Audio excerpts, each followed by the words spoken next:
వేడుకలు వైభవంగా సాగుతున్నాయి. విద్యుత్ దీపాల అలంకరణలతో చర్చిలన్నీ ముస్తాబయ్యాయి. రంగురంగుల మెరుపు కాగితాలు, బెలూన్లు, స్టార్లతో శోభాయమానంగా మారాయి.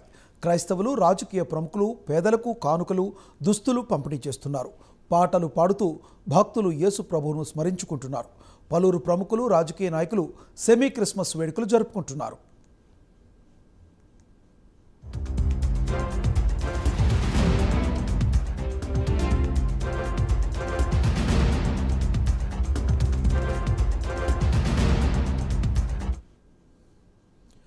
ఆసియా ఖండంలోనే రెండో అతిపెద్ద చర్చిగా పేరుగాంచిన మెదక్ చర్చ్ క్రిస్మస్ వేడుకలకు సర్వాంగ సుందరంగా ముస్తాబైంది.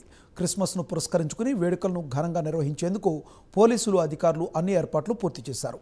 క్రిస్మస్ వేడుకల్లో అవాంఛనీయ సంఘటనలు జరగకుండా కట్టుదిట్టమైన భద్రతా ఏర్పాట్లు చేస్తున్నారు.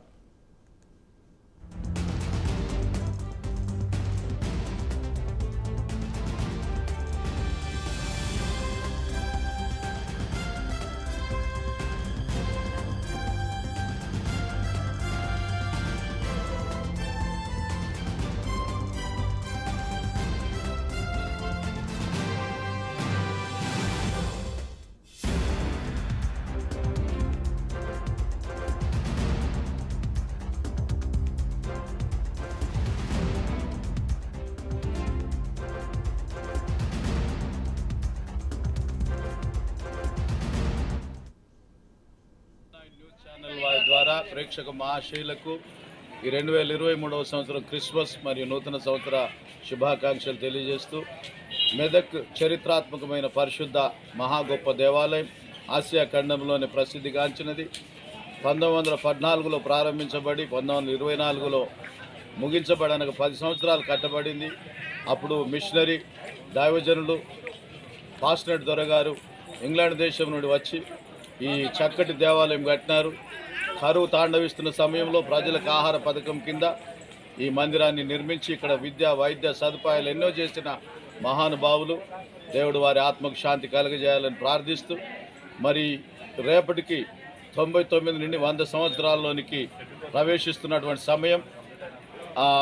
ఈ శత జయంతి ఉత్సవాల కొరకు మరి అధ్యక్ష మండలి పెద్దలు, కమిటీ వారు చాలా ఏర్పాటు చేసి రేపే ఉత్సవాలు కూడా ప్రారంభం చేస్తూ ఉన్నాం.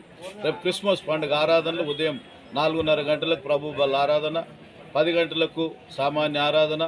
ఈ రెండు ఆరాధనలో ప్రజలను ఉద్దేశించి దైవ సందేశం ఇచ్చి ప్రజలను ప్రభుపక్షంగా ఆశీర్వదించడానికి మా మెదక్ అధ్యక్ష మండల మోడరేటర్స్ కమిషనరీ తండ్రి గారు, బిషప్ ది రైట్ రెవర్ డాక్టర్ కె పద్మరావు తండ్రి గారు మరియు రెవరెండ్ మిస్సెస్ విజయ పద్మరావు తల్లి గారు డోర్నకల్ నుండి విచ్చేయనున్నారు.